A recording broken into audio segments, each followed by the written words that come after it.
It is a chilled Wednesday morning where I am, and I am in a good mood. I was listening to another podcast this morning when I heard a guest star who's a content creator, introduce himself by saying he got into the hobby 7 years ago, took some time off and came back, and I don't know, it just made me happy. My first thought was, 7 years, your first was my 20th, but my next thought was, it's exciting that the hobby is drawing people in who are here to stay. Or, here to stay, I hope. Anyway, this episode got a bunch of listener feedback and 20 minutes of call-ins, so welcome back to Cleric's Way of Ring Mail.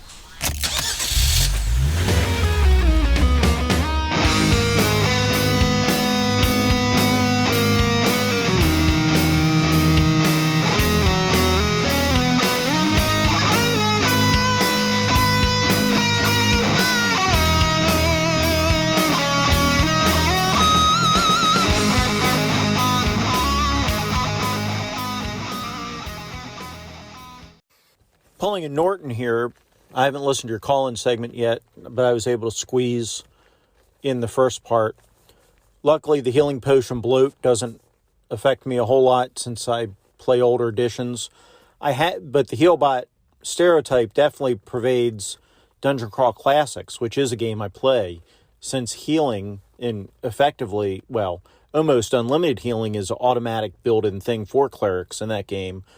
Dungeon Crawl Classics, of course, does a nice thing that if people of different alignments, the healing is less effective on, and then also your deity can get angry at you for healing too much, and that's kind of built in the rules as well, which is nice. But Dungeon Crawl Classics definitely takes that Healbot mentality and incorporates it into itself, which is understandable since it's to some degree based off of the 3.0 engine. So, anyhow, I'll listen to your calls later today. Take care. Thank you for calling in, Jason, and you are absolutely right.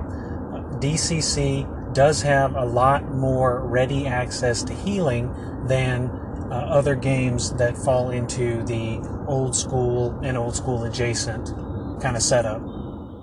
And part of that is definitely 3.5 related, because you do have the 3 saves instead of 5, ascending armor class, and other 3E and onwards additions.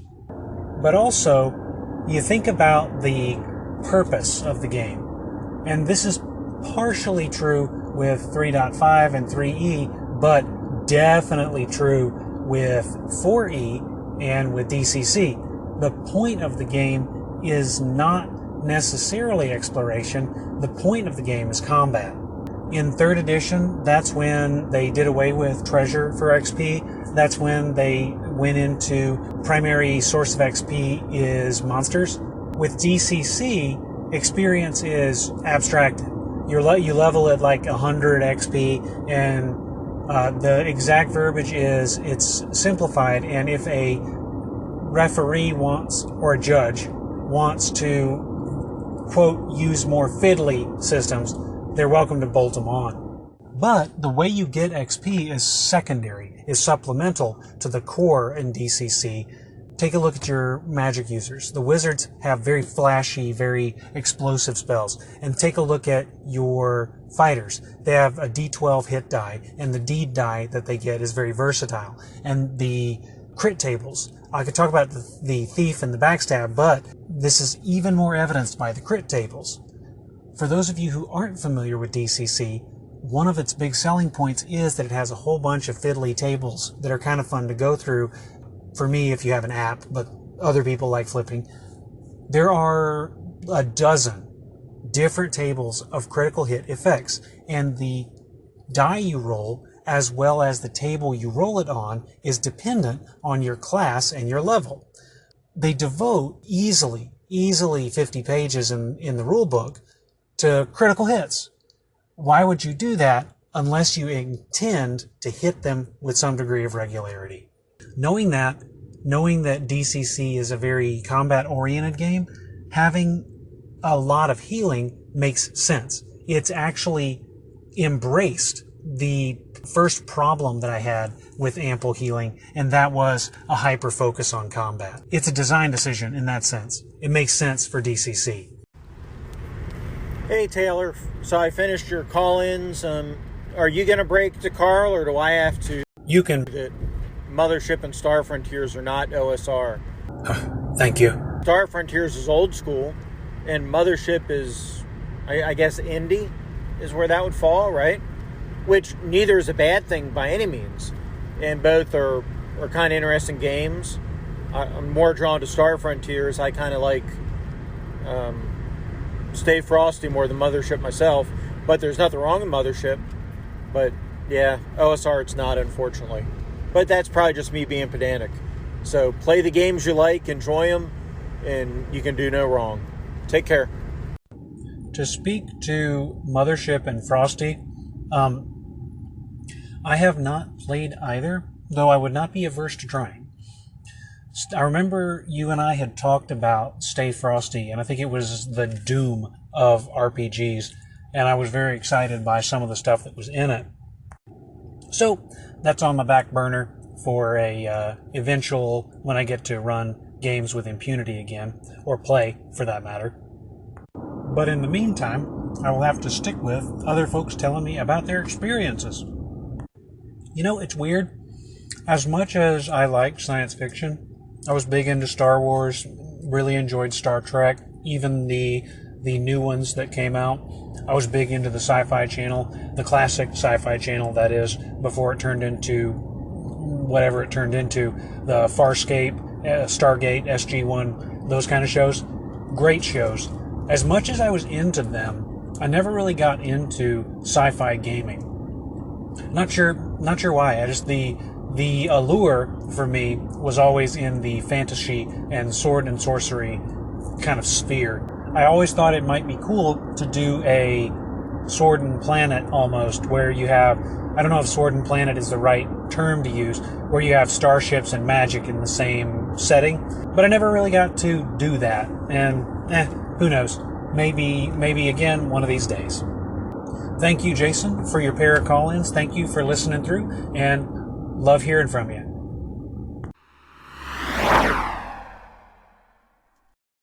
Hey Taylor, this is Randy from Biggus, Geekus. Just finished listening to your I Hate Health Potions. I thought that was really good. I've kind of taken a hiatus from commenting too much recently on podcasts. I need to get back on it, but that's definitely thought-provoking. I think you made an interesting argument for the Cleric not being a heal bot. I don't know if health potions are... I think making them scarcer is probably a good idea. I think I agree with you. I got a lot of thinking to do on that idea. But anyway, happy holidays and good job. Take care, man. Bye. Exactly. Scarcity is the key.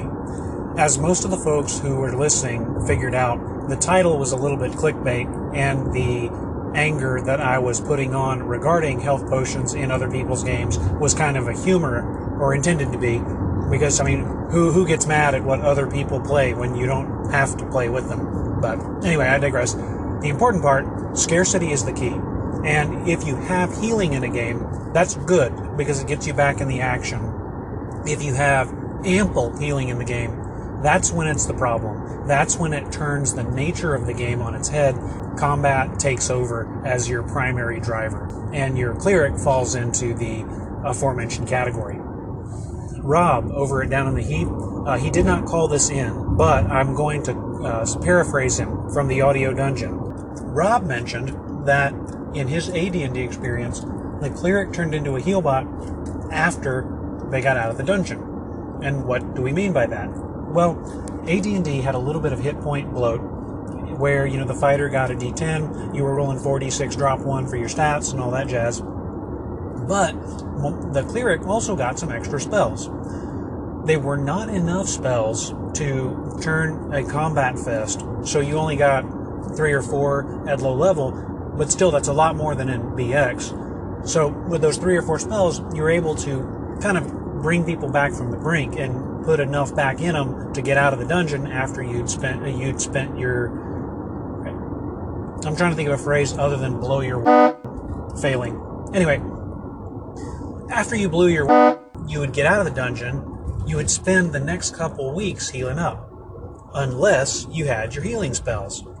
Your Cleric could get the party back on their feet in a matter of days instead of a matter of weeks occasionally coming back from 1 hit point at a time, which is the default rate of healing in AD&D, first edition. I did not ask him if I could publish this or if he wanted to remain nameless. Well, I'm not going to publish this right away. I could probably ask him in the meantime. Nah. But he did. I wanted to bring in his point because it's a good one. The AD&D Cleric gets more healing, but it's still scarce enough that it doesn't change the focus of the game. It doesn't make AD&D into the DCC of 1979. By maintaining the relative scarcity, you preserve the spirit of the game and of the class. So, with that in mind, health potions in moderation are perfectly acceptable, and in my game, you will occasionally come across one. Thanks for calling in, my man. Delve on. Hey, Taylor. An interesting alternative if you don't like healing potions, and this comes from inspiration from some literature. By the way, I don't know if you have cats, but my particular cat loves to get on my nightstand and knock everything over. Anyway, there's this group of books called Guardians of the Flame. I got it way back in the science fiction book club because it looked interesting. But there were these guys from Our Earth who went over, by Joel Rosenberg, these guys from Our Earth who went over to a fantasy world, and then there are healing potions galore, but what happened is they became addicted to healing potions, so they could not normally, naturally heal. So that'd be interesting to implement that consequence, that sure, if you drink the juice, there are consequences, and then your normal rate of healing slows down. Could be cool, maybe. That is indeed cool, and that is a way to make the player think about whether they want to take that healing potion or not. I think I got a comment on it was either Discord or MeWe, where someone else had suggested the same thing, and I want to say there was a game involved too. There was a game that took that mechanic and applied it. I'd have to get back on social media and check out my older notifications to get back to you on what it was. But definitely a spooky concept. Drink too many of these and you'll stop healing on your own. And I don't know if that would necessarily stop a player per se, because they have the ability to have a cleric buddy or the access to those potions. But in real, if you're role playing the character, that'd be something that'd be scary as sin for me. I would not want to be taking something that would compromise my ability to recover. That said, it's got some. That said, it's also got some basis in reality. There are a lot of drugs that the physician will not prescribe unless they need to, because they don't want your body to become reliant. So I think the one that comes to mind was testosterone. When I was younger, there were some folks who were trying to beef up, and they were dropping testosterone supplements, but you're not supposed to do that. And at the time, I don't know how true this is. I could probably ask, but it's more fun to just spout off. Your body forgets how to make it, so there's an equilibrium that your body tries to get to, so you're not necessarily gaining anything from the artificial stuff, which is best left used at a physician's discretion. So very, very interesting food for thought. Thank you very much for calling in, and good luck with the kitty cat. I hate to say it, but this is why dogs are just better. Again, love hearing your voice, my man. Talk to you soon.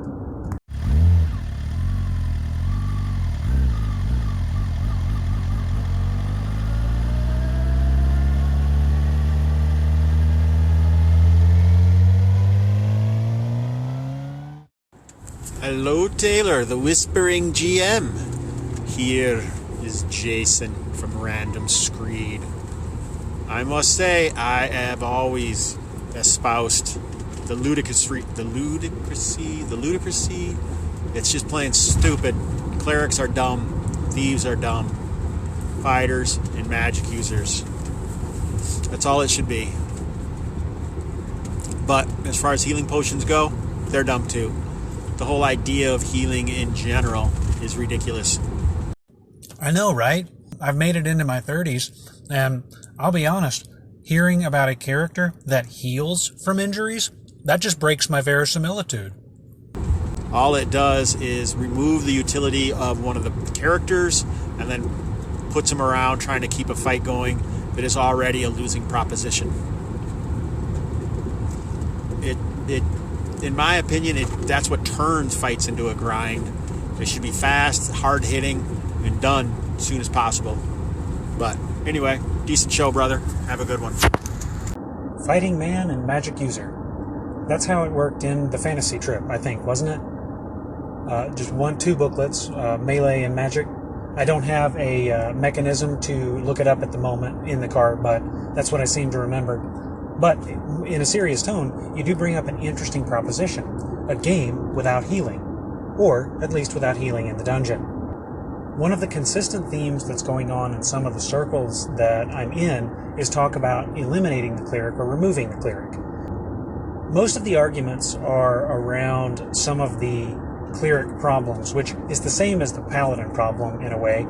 Either you're on board with what the cleric and their deity are doing, or there's going to be internecine conflict.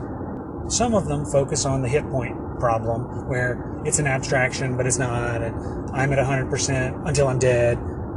Because we're in older editions, the hit point bloat doesn't come up as much, but that's a real thing if you're playing newer editions.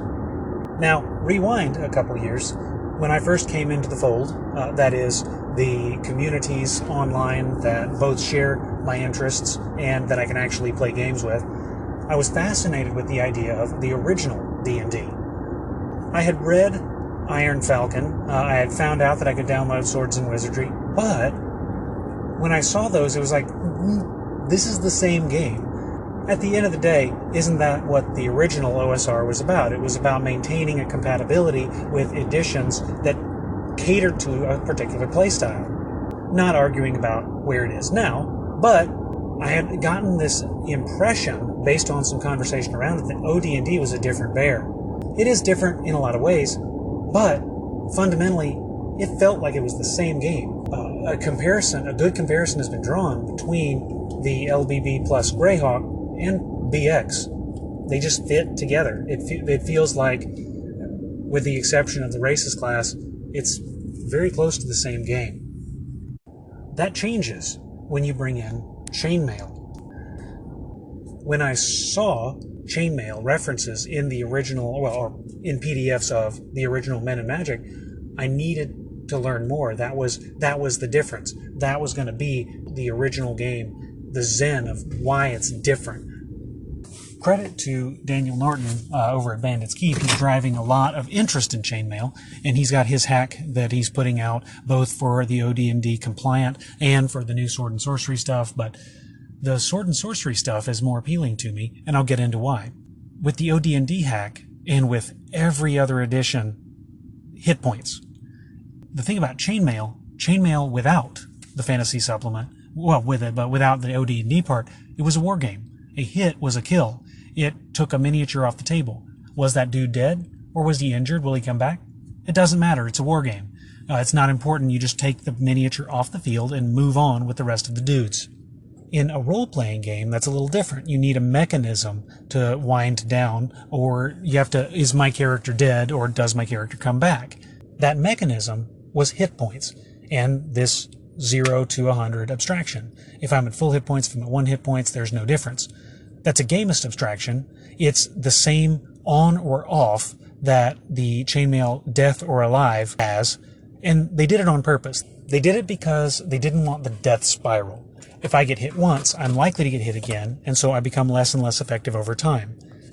Effectively, that happens in a lot of games because as the player loses hit points, they realize they're closer and closer to death and they want to retreat, but there's no mechanical incentive.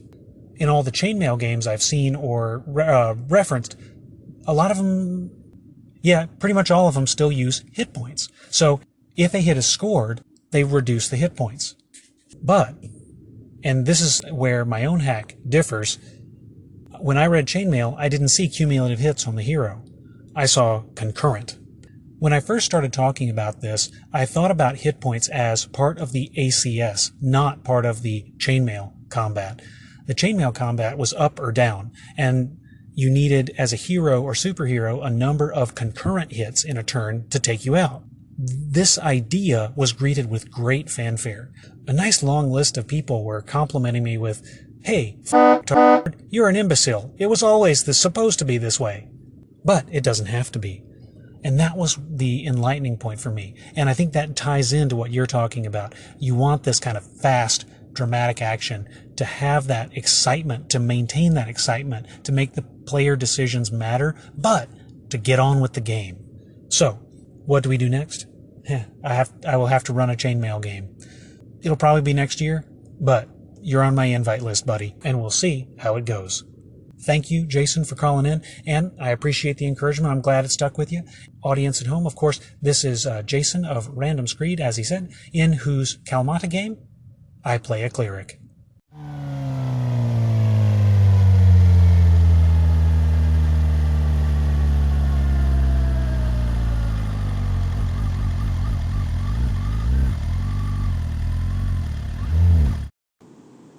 Hey Taylor, Daniel from Bandits, keep calling in. I've only listened to the first 45 seconds of your latest podcast, or the one from December 8th, about health potions, and yep, I agree, they are pretty much the worst thing. The only thing that I put in the same category with them, at least personally, well, there may be other things, but off the top of my head, there's two things I do not like: health potions and bags of holding. So I look forward to seeing your reasons and wondering if they line up with my own. Damn straight. Bags of holding, because they invalidate the encumbrance system and take away half the fun, half the challenge of hauling treasure out of the dungeon, and health potions for the aforementioned reasons. Thank you for calling in, and did my reasons line up with yours? It's like licking to the center of a Tootsie Pop. The world may never know.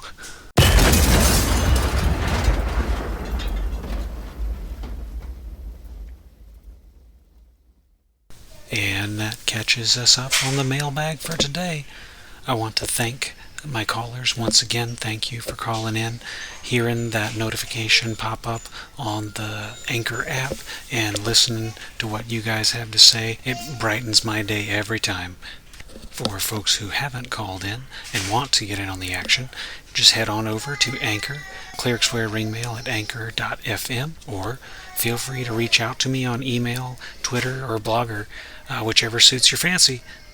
Google me, Clerics Wear Ringmail. I should come up. Thank you for listening. A special thank you for listening today. While I was coming in to edit this, the dashboard on Anchor was telling me that we have passed 1,000 downloads of the podcast. I know that some of my callers and some of my friends who do podcasts have single episodes with 1,000 downloads, but coming in this morning or afternoon, I work in a dark office, it's hard to tell, but popping the Anchor app open and seeing that 1K put a smile on my face. Thank you, listeners, for listening, for downloading, for sticking with me, and thank you, callers, for calling in and making it worth their time. Peace out, everybody. Merry Christmas, and as always, delve on.